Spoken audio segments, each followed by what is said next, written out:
来るぞ帰ってくるぞ。これは樋口有利。大幅有利だ。どうする。少し危ない。本当にカプコンカップカプコンカップ俺本当に本当に本当に本当に本当に This goes on for like 40 more seconds. This is Higuchi after winning the most stacked online tournament series to qualify for like a major event, I think ever. It's kind of hard to understate just how stacked this World Warrior is and just how daunting Higuchi's path and just how many people he had to beat to get to this position. And I want to talk about that because Higuchi is one of these players that they've always been super strong, but they've never really had that big win. You know, you see the approximate total winnings, obviously he's made a pretty decent living off Street Fighter, but these are just EWC placements. Yeah, so he got top 16 EWC, 22 grand. I think the year before he got top 8 EWC, made even more money, right? It's been really strong, but he's never had that like premier win. In fact, he's never even qualified for Capcom Cup. And this is kind of his big chance. But the main thing that was in his way is this Japan World Warrior. And just to show you just how stacked this is a 1,000 person tournament that's full of Japanese killers. One of the most other stacked regions that people complain about is actually my region, US East, and this only had 106 players. So you could argue that the region with players like Punk and Knuckle and Mena and a few others that are just really strong players, IDOM, 1/10 as stacked as Japan World Warrior. And honestly, I think it's kind of unfair. I think Japan, in terms of relative strength, they probably deserve more qualifier spots. But this is the route that Higuchi had to play, and this is the leaderboards leading up to the actual event. You see, Higuchi's not even close to the top, right? Like Daigo's higher, Torimeshi, Goichi, some of these other players, Yanai, right? These players that didn't do that well in the last tournament. Higuchi's all the way at 17th. Really, the way this tournament works is essentially whoever wins. Because winning a tournament gives you just so many points. Anyone has enough points to overcome the number 2 player. Sahara, even though he has the most points, he actually qualified through other means, through an actual CPT event, so he's disqualified from qualifying through this. He can't qualify twice for the same tournament, and so many people were eligible, but Higuchi was the one that came on top. And I want to talk about a little bit about Higuchi's run, because there's other people, for example Torimeshi, who was 9th on this list and quite possibly the best Dhalsim in the world, taketake-piano, who's a 15-year-old prodigy that plays JP. They were also in this top 8. Higuchi had to overcome them all, and it's very interesting because these matchups are considered to be historically bad for Guile. Take a look at some of the clips that kind of got us here. So this is top 16 winners. Take I don't know how to actually say his name. I just watched the gameplay. As you can see, all these guys are super high up on the leaderboard. Torimeshi 5th. Oh, I think this is in tournament, by the way. This is to qualify for winners top 8. Calculate the exact amount of damage needed to kill. Again, if you do that and that doesn't actually kill as Dhalsim, you're essentially fucked. You're essentially fucked. So like the way Torimeshi was able to identify that damage, and in fact all these pros are just so good at identifying if something will kill and spend their resources, and if it won't kill, they just won't spend the resources, right? So very good on Torimeshi. Also, that combo is not as easy as it looks. So this is Torimeshi also made it to winner semis. Had to play Bonchan. Bonchan also had a chance of qualifying as well. But this conversion is great. I think Torimeshi just, I've never been hit with this in my life, right? So like what I would expect a lot of people here when they throw the upward EX like fireball is they'll like approach behind it or like do a teleport mix up, right? That's typically what you see in the rank streets. He does this drill, tries to bait out a response, backs up. Bonchan jumps thinking Torimeshi's gonna go in for like a throw or, you know, some type of like shimmy. Torimeshi keeps the distance and then recognizes that it's the exact spot this fireball needs to be to get this juggle. That's not easy, by the way. I think that's a half circle input for that EX flame. Hits the EX flame. Juggles on the EX flame. Recognizes it's enough to kill. Only spends 1 bar instead of 2. Very impressive. And Torimeshi goes on to win that set, right? This is Higuchi. Higuchi actually made it through losers. I think he lost like one of the earliest rounds that you could lose in this 1,000-man tournament, and I believe he had to win 14 straight to win, which was absolutely insane. But this is against Kazunoko. Kazunoko, one of the strongest fighting game players of all time, in my opinion. Also playing Sea Viper. I guess they play Cammy and Sea Viper depending on the matchup. It is just final game, final round. Crazy reaction from Higuchi to be able to flash kick that on reaction. Also making sure you have the charge. I like the throw option. Oh, this is really scary because he's about to be burned out. And then the DI, yep. Again, you can't DI back there because Sea Viper's low health. So what Kazunoko probably tried to do is perfect parry it. Didn't get the perfect parry off and died. Could have technically also supered, but again, easier said than done. So Higuchi's making this run. He's making this run through. This is how he's able to clutch out against Kobion. Kobion, I believe, is already qualified. I think some of these players, like Sahara, actually entered this tournament. Same thing with Kobion. I think they're just doing it for fun. Like, I'm just the gatekeep, I guess. I'm not really sure. You know, obviously Sahara or Kobion didn't win this. Maybe there's not as much on the line. So, yeah, they're literally just entering for the love of the game. Probably, like, realistically, it's good practice too.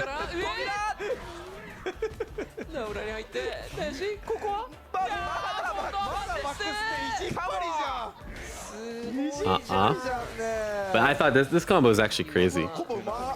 The recognition here to right when this is crazy to me.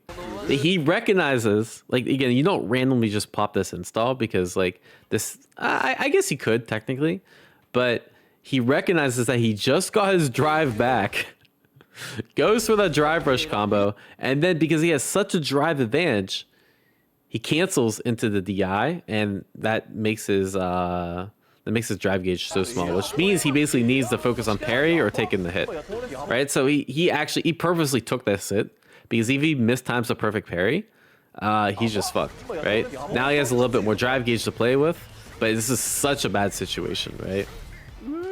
If you get hit by a couple booms, you're just screwed. This is actually really high level stuff, by the way. Not to overanalyze this, but what Kobion does here is he actually holds the parry. So normally what you see a lot of players do is they'll tap parry for each fireball.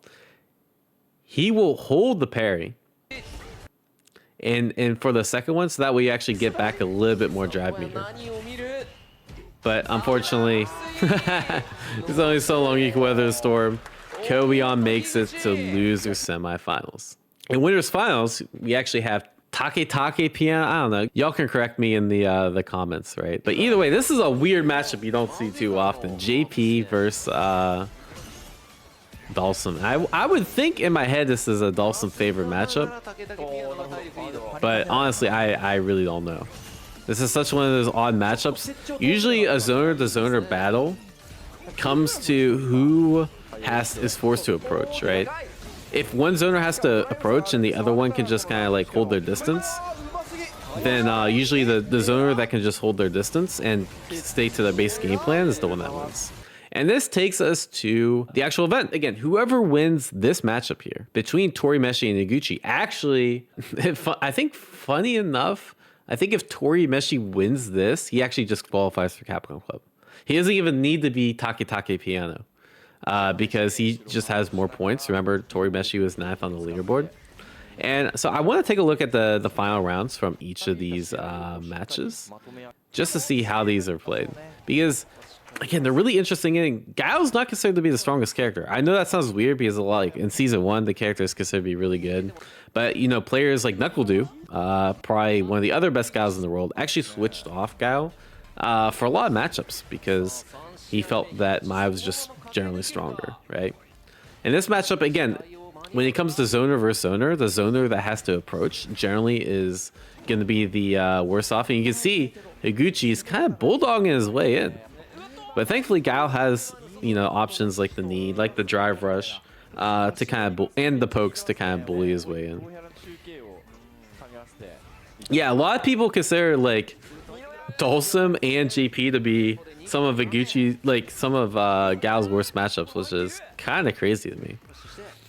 that Higuchi is able to pull this off for the exact reason that you guys have to approach his Guile, and Guile's the charge character. He doesn't want to approach. That works? Nah, that's crazy. Again, that's one of the things that, like, if you're not familiar with this matchup, then you don't even know that, like, hovering at this distance is safe, right? So he does the knee here in order to keep charge, which is kind of big brain, honestly. Keeps charge, and I think Torimeshi tries to teleport, but you can't teleport fast enough, right? The super still clips you.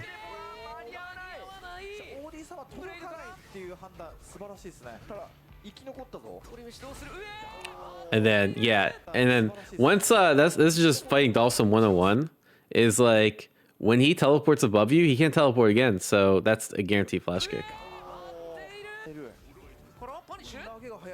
Throw I like how they say throw punish. I knew what that meant. I speak perfect Japanese. Yeah, Higuchi might actually be the last Guile, which is kind of crazy. I think Lex still plays Guile too. Maybe Rain Pro? Rain Pro is also used to be really strong. Maybe they play someone else now. Yeah, and Kaba. I know Kaba's, last time I was talking to Kaba, he said he was thinking about switching. But yeah, you're right, probably right. There is a good amount of Guiles. I think it's really just Knuckle that switched. And the thing about Guile is he's never been a popular character in Japan either.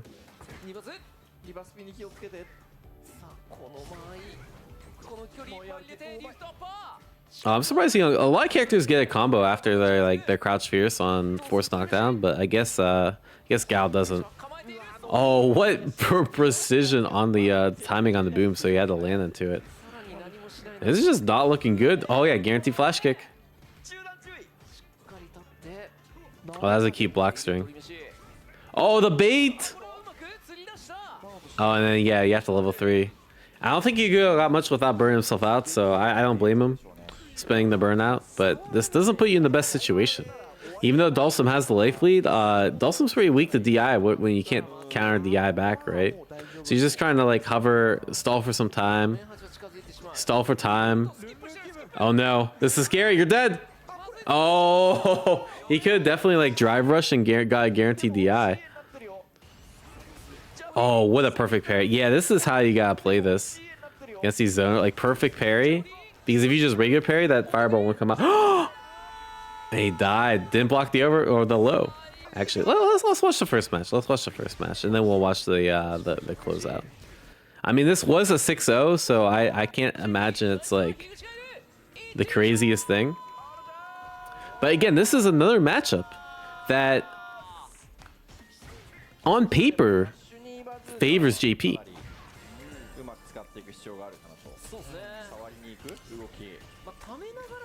Again, you kind of have to approach his Guile, right? You have to lose your charge. You have to play aggressive. You see Take just kind of holding his ground, making Guile come to him.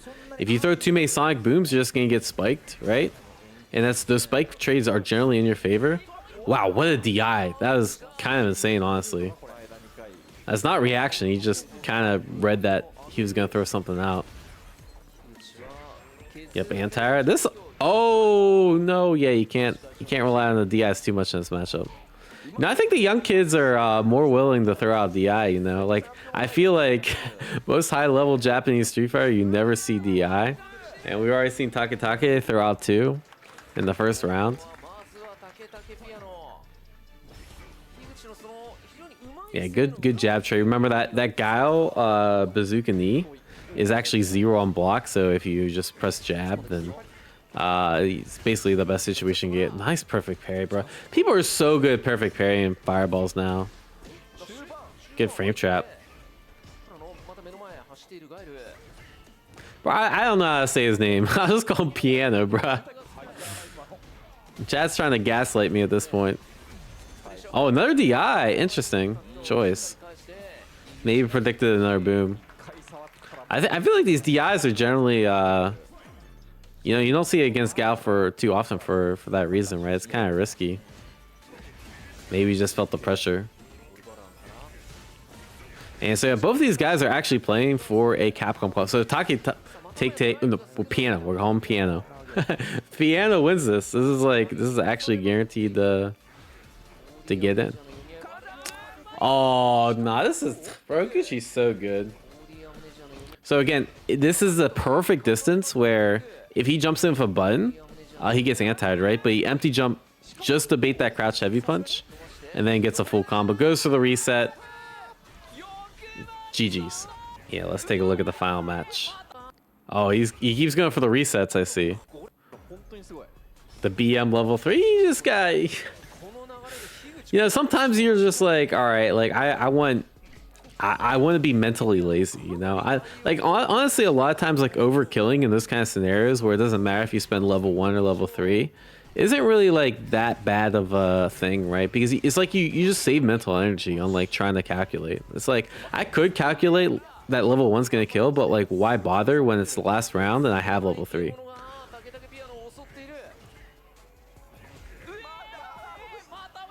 Oh my god, he keeps going.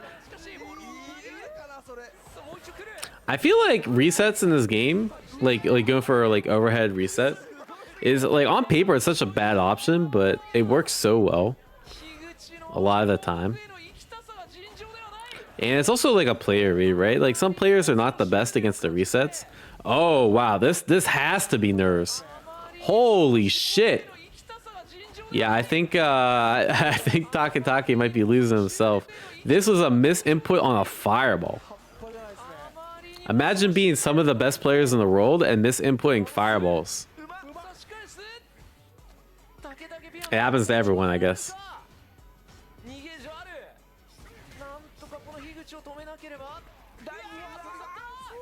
Yeah, overheads are a lot harder to react to than people give them credit for. Because a lot of people, I think, just naturally fuzzy block. Like, they block low, they block overhead. But, like, if you're just trying to react in the heat of the moment when, like, everything else is going on, it's hard. Oh, nice throw. Yep. Oh, yeah, we take those trades, right? Nice anti-air. This is gonna go for chip. Oh, he burned himself out for that? Oh, level throw was that? Wait, Higuchi felt that so hard. Wait, what was this? Wasn't he plus here? Maybe he just tried to catch a delayed button. That was kind of big brain. You know, for someone that's like so precise and clinical, that's the last thing I expect out of Higuchi. Oh, maybe. Oh, that's actually, I don't think level 1 would have chipped here. That is an interesting option, right? Like preemptively against level 1. But the thing is, like, if you're holding charge and he level 1s, you could just level 3 on reaction, right? So I don't know what that was about. He might have been able to do like button. I don't know. Yeah, don't question him. He's in Capcom Cup now. Yeah, I'm guessing. Yeah, that's my guess. He's just. Oh wow, great punish too. He's really smart because he got the corner.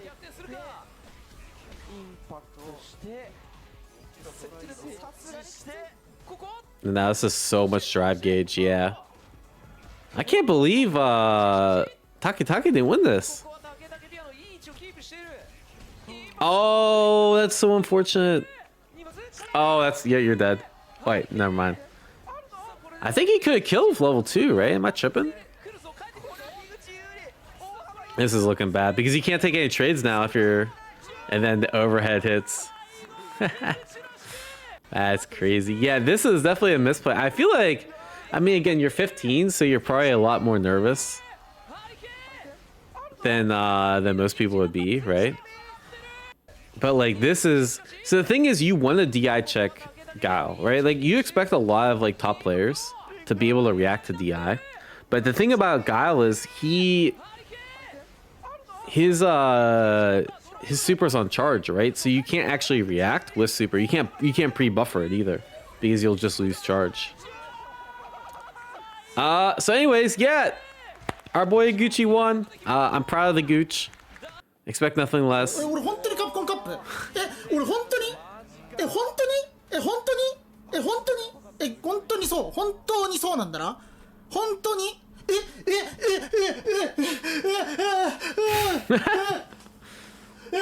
本当I want the full clip, bruh. How long does he go on for? But yeah, this is proof of the gooch. Yeah, that's like basically what he's saying is like, am I really in Capcom Cup? Am I really? No way. Like, Hotoni? I think that means like really. But yeah, that's gotta be like the craziest online win ever. Like I qualified for SWC online, but that was only 100 people, bro. This was 1,000. I can't even imagine. Congrats to the gooch. Anyways, YouTube, yeah, so crazy run by Higuchi. Let me know what you guys think down in the comments below if you want to see more videos like this, and take care, y'all. Peace.